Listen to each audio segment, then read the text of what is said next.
नमस्कार दोस्तों, कैसे हैं आप लोग। तो दोस्तों, मैं आपका दोस्त प्रवीण सर आप सभी लोगों को कौशल बैच में स्वागत करता हूं। तो दोस्तों, आज हम पढ़ेंगे जंतु और पौधों के बारे में। ठीक है, जंतु और पौधों के बारे में इसलिए पढ़ेंगे क्योंकि यहाँ से बहुत सारे प्रश्न पूछे जाते हैं और हमारा जो एग्जाम में जब हम प्रश्न में यानी कि जब हम एग्जाम में बैठते हैं दोस्तों, तो हमारा प्रश्न जरूर गलत हो जाता है। क्यों गलत हो जाता है? क्योंकि हमारे पास जानकारी का अभाव होने की वजह से हमें ये नहीं पता होता कि हमारे प्रश्न में, हमारे एग्जाम में क्या चीज़ें आने वाली है। ठीक है, क्योंकि आप रिसर्च नहीं कर पाते हैं। ठीक है, और वाकई में एक एस्पिरेंट बहुत ज़्यादा रिसर्च नहीं कर सकता है। उसको रिसर्च वही कर सकता है जो एक अनुभवी व्यक्ति हो, जो काफ़ी दिन से पढ़ा रहा हो, पाठन कर रहा हो, वही कर सकता है दोस्तों। तो दोस्तों, आप चिंता मत कीजिए, आप कौशल बैच को ज्वाइन कीजिए और लगातार लोगों को शेयर करते रहिए। मैं डेफिनेटली कहता हूं कि आपके सीटेड तक मैं आपको इतना दक्ष बना दूंगा कि इन्वायरमेंट से आपका कोई प्रश्न गलत होगा ही नहीं दोस्तों।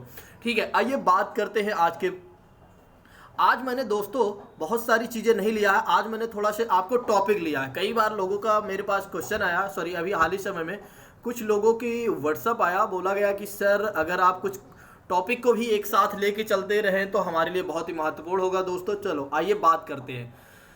सजीवों को पादप जगत, जंतु जगत तथा सूक्ष्म जीवों में विभक्त किया जाता है। देखो, जो भी सजीव होते हैं उन्हें किसमें विभक्त किया गया है? या तो पादप जगत में किया गया है, पादप मतलब पौधों के जगत में, जंतु यानी जानवर जगत, सूक्ष्म जो छोटे छोटे बैक्टीरिया वगैरह होते हैं वो भी एक तरीके से आपके सूक्ष्म जीव में आते हैं दोस्तों।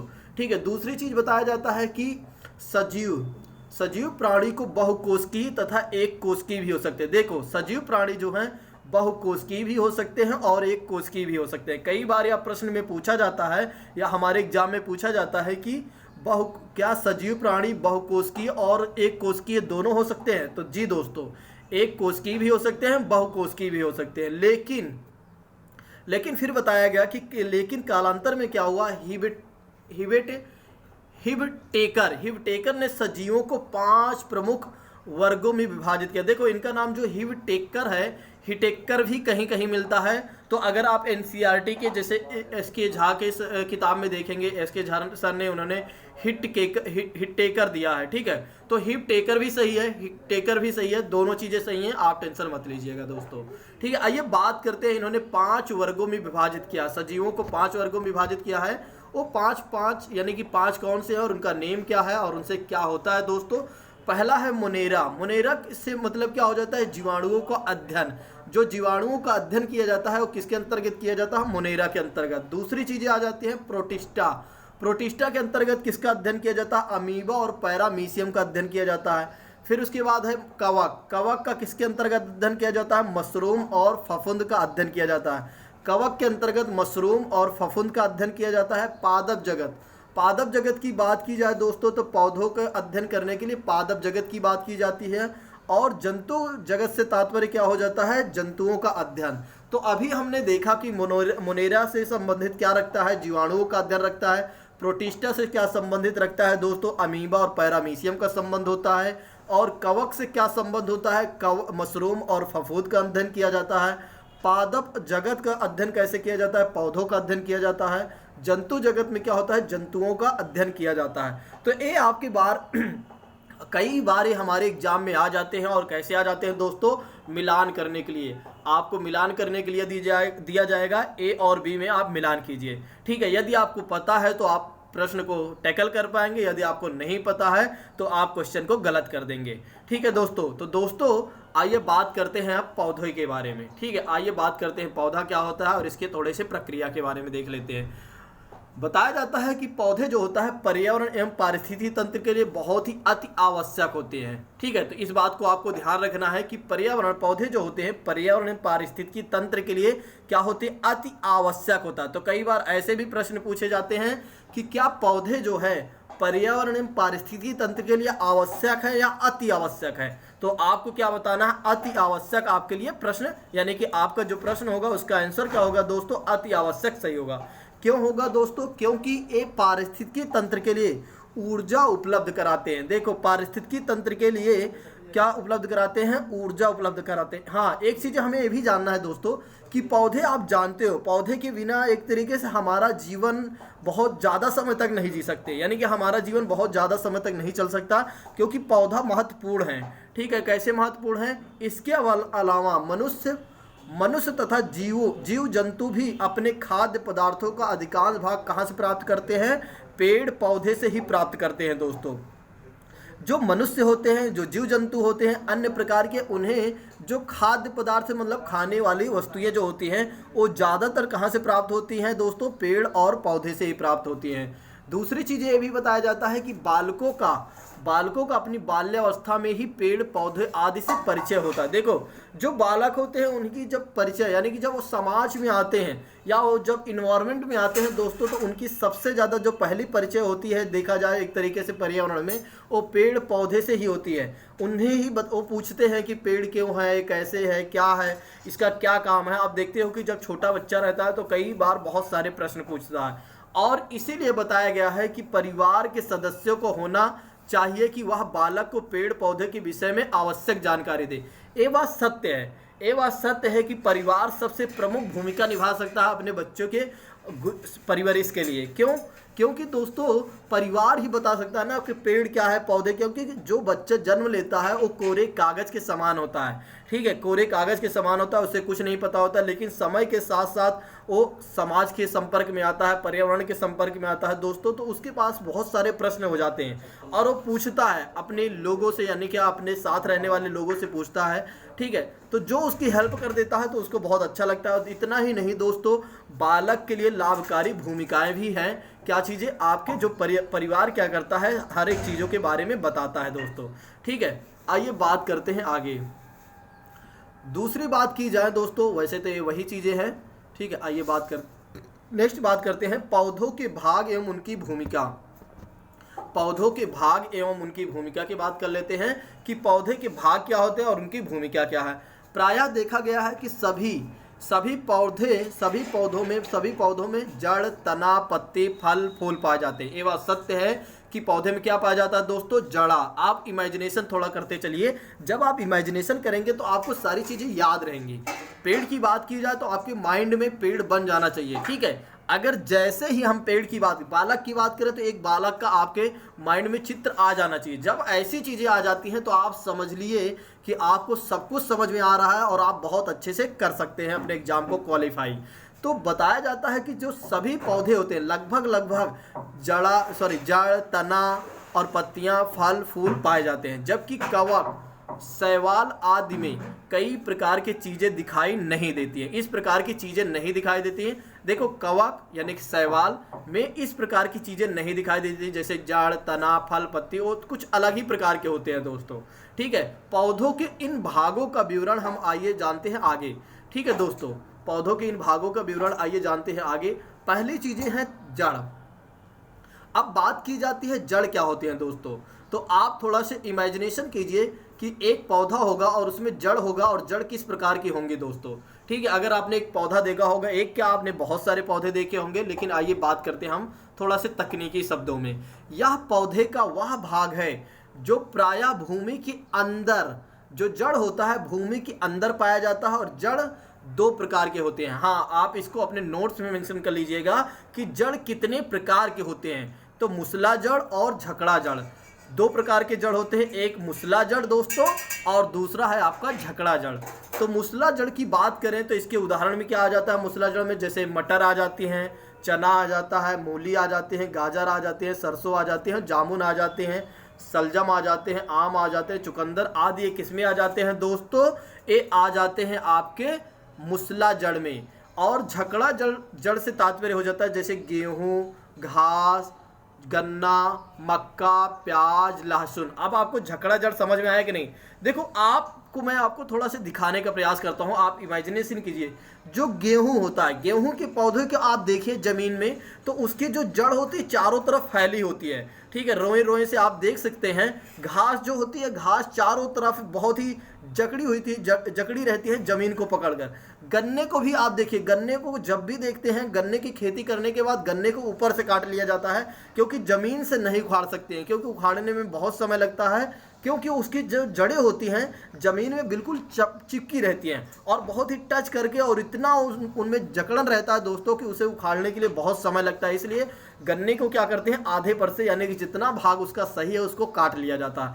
मक्का भी उसी तरह है, प्याज भी उसी तरह है, लहसुन भी है। अब आपको पता चल गया होगा दोस्तों झकड़ा जड़ क्या होता है, ठीक। और मुसला जड़ तो आप समझ ही गए होंगे। जब झकड़ा जड़ आपको समझ में आ गया तो मुसला जड़ में कुछ है ही नहीं दोस्तों।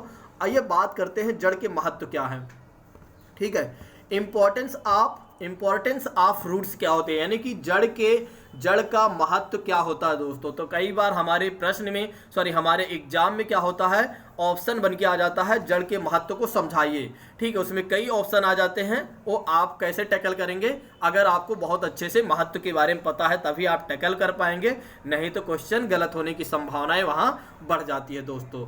तो बात करते हैं यहाँ पौधों को जमीन से पकड़े रहता है। जड़ क्या करता है, पहली चीजें पौधों को क्या करता है, जमीन से पकड़े रहता है तथा जमीन से जल और खनिज पदार्थ को अवशोषित करता है। देखो एक बात सत्य है, जो पौधे होते हैं, जो उनकी जड़ें होती हैं, जमीन से क्या अवशोषित करते हैं, एक तो खनिज पदार्थ अवशोषित करते हैं, दूसरी चीज जल वगैरह, क्योंकि जल भी तो चाहिए ना। जल जैसे कि आप जमीन में जब डालते हैं, यानी कि जब आप क्या करते हैं, जब आप पौधे में कई प्रकार के जल देते हैं, जैसे कि आप कई बार जैसे पूजा करते हैं तब भी देते हैं, एक तो पानी वो तो जाता ही है, बाकी क्या होता है बारिश के समय में बहुत सारा पानी इधर उधर स्टोरेज रहता है, ठीक है। तो पानी वहाँ से जड़ें क्या करती हैं, अपने आप से खींच लेती हैं, यानी कलेक्ट कर लेती हैं, अवशोषित कर लेती हैं और तने के जो विभिन्न भागों में स्थानांतरित हो जाता है। तने के विभिन्न भागों में क्या हो जाता है दोस्तों, यह स्थानांतरित हो जाता है। आइए बात करते हैं, ठीक है, जड़ों के माध्यम से। आइए बात कर लेते हैं तना क्या है दोस्तों। तने की बात की जाए दोस्तों तो तना क्या है, तना यह पौधे का वह भाग होता है जो प्रायः भूमि के ऊपर पाया जाता है। हाँ, इसकी सबसे अच्छी विशेषता क्या होती है दोस्तों, यह भूमि के ऊपर पाया जाता है। और तना की बात की जाए, तना हरा व भूरे रंग का होता है। हाँ देखो, तना किस रंग का होता है ये भी प्रश्न पूछा जाता है, तो अधिकांश पाया गया है तना जो होता है हरा व भूरे रंग का होता है। और तने से ही टहनियाँ एवं पत्तियाँ भी निकलती हैं दोस्तों। इसको तो आप जानते ही होंगे, बचपन से ही देखते आए होंगे कि तना से ही टहनियाँ व पत्तियाँ निकलते होंगे। तो दोस्तों आप थोड़ा से कल्पना करते चलिए ताकि आपको सब कुछ समझ में आ जाए दोस्तों। थोड़ा सा आपको कल्पना करने की आवश्यकता और समझने की आवश्यकता है। मैं डेफिनेटली कहता हूँ कि मेरे द्वारा या मेरे टीम के द्वारा जो भी चीज़ें कभी भी आपको पढ़ाई जाती है 100% 100% आपको समझ में आएगा, ठीक है। बस थोड़ा सा आपको योगदान देने की आवश्यकता है बस। आइए बात कर लेते हैं दोस्तों कि तना का महत्व क्या है, इम्पोर्टेंस ऑफ स्टेम क्या होता है। यह जड़ों द्वारा अवशोषित जो खनिज जल पदार्थ को पत्ती और पौधों के अन्य भागों में पहुंचाने का कार्य करता है। कौन, देखो अब देखिए, एक हो गया, चलो मैं आपको जड़ दिखाता हूं, ठीक है। ये हो गई, मान लो जड़ हो गया। जड़ क्या कर रहा है, तना में पहुंचा रहा है, और तना क्या कर रहा है, जो अन्य भाग हैं पौधे के, जैसे कि टहनी हो गई, पत्तियां हो गई, तो अन्य पदार्थों में अन्य जगहों पर यानी कि अन्य स्थानों या अन्य भागों में पहुंचाने का काम कौन करता है दोस्तों, तना करता है, ठीक है। जैसे आलू अदरक, हाँ आलू अदरक जैसे कुछ तने जमीन के अंदर भी होते हैं जिनको हम खाते हैं। तो कई बार ये भी प्रश्न पूछ लिया जाता है हमारे एग्जाम में कि आलू अदरक की जो तने होते हैं वो जमीन के अंदर होता है या बाहर होता है दोस्तों। तो जमीन के अंदर होता है, जिसे हम क्या करते हैं, खाते हैं, ठीक है। इसको भी आपको याद रखना। आइए पत्तियों के बारे में पढ़ लेते हैं और आज के क्लास को हम यहीं विराम देंगे, ठीक है। और आपको यह वीडियो कैसे लगी दोस्तों, आप लोग कमेंट बॉक्स में ज़रूर बताइएगा।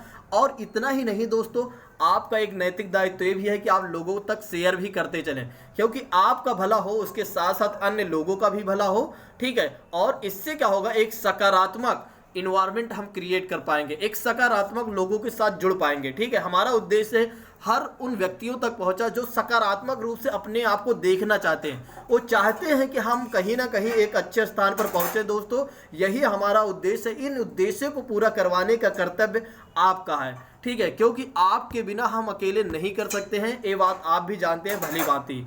आइए बात कर लेते हैं दोस्तों पत्ती के बारे में।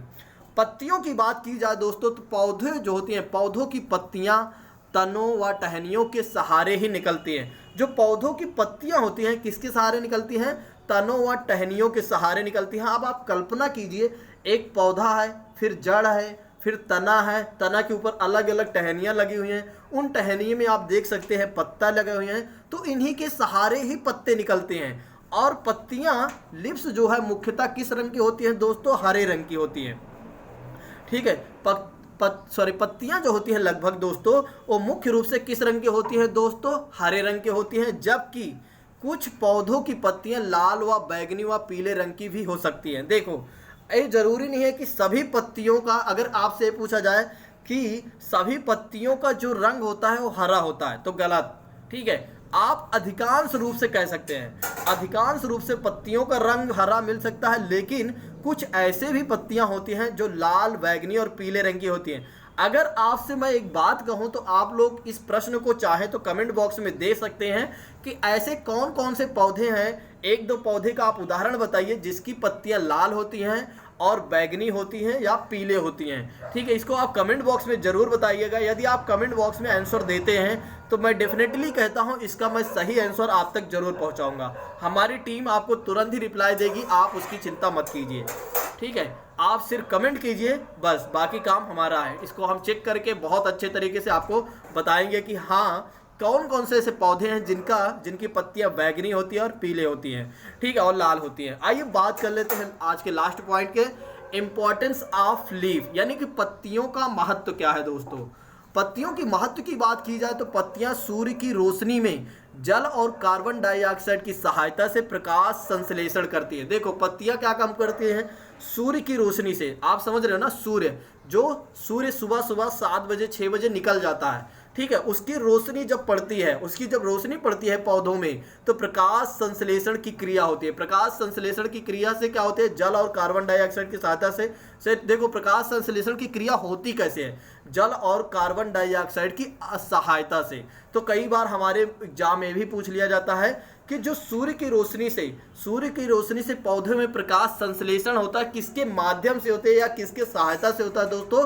तो जल और कार्बन डाइऑक्साइड क्या होता है? ठीक है, कार्बन डाइऑक्साइड से होता है। तो आपके लिए एक प्रश्न और भी है, अगर मन करे तो आप जरूर आंसर दीजिएगा। ठीक है, कार्बन डाइऑक्साइड क्या होता है? ठीक है, इसका फॉर्मूला भी आप बताइएगा और कार्बन डाइऑक्साइड क्या होता है। ठीक, जिससे कि क्या होता है कि पौधों में भोजन का निर्माण होता है। जिससे क्या होता है, जब प्रकाश संश्लेषण होता है पौधों में तो क्या होता है? भोजन का निर्माण होता है। इसीलिए कई बार ये भी बोला जाता है पौधे जो होते हैं स्वापोषी होते हैं। ठीक है, और पत्तियों से जो जलवाष्प बाहर निकलती हैं उसे क्या कहा जाता है? वाष्पोत्सर्जन कहा जाता है। क्या कहा जाता है? वाष्पोत्सर्जन कहा जाता है। तो कई बार हमारे एग्जाम में भी पूछ लिया जाता है कि वाष्पोत्सर्जन क्या होता है दोस्तों। तो पत्तियों से जो जलवाष्प बाहर निकलती हैं उसे वाष्पोत्सर्जन कहते हैं। तो दोस्तों, यह वीडियो आपको कैसे लगी आप लोग कमेंट बॉक्स में हमें जरूर बताइएगा और लाइक सपोर्ट जरूर करते चलिए और ज़्यादा से ज़्यादा लोगों तक आप शेयर करें, यही आपका नैतिक दायित्व है दोस्तों। तो दोस्तों, आज के लिए बस इतना रखते हैं। Thank you so much. जय हिंद दोस्तों।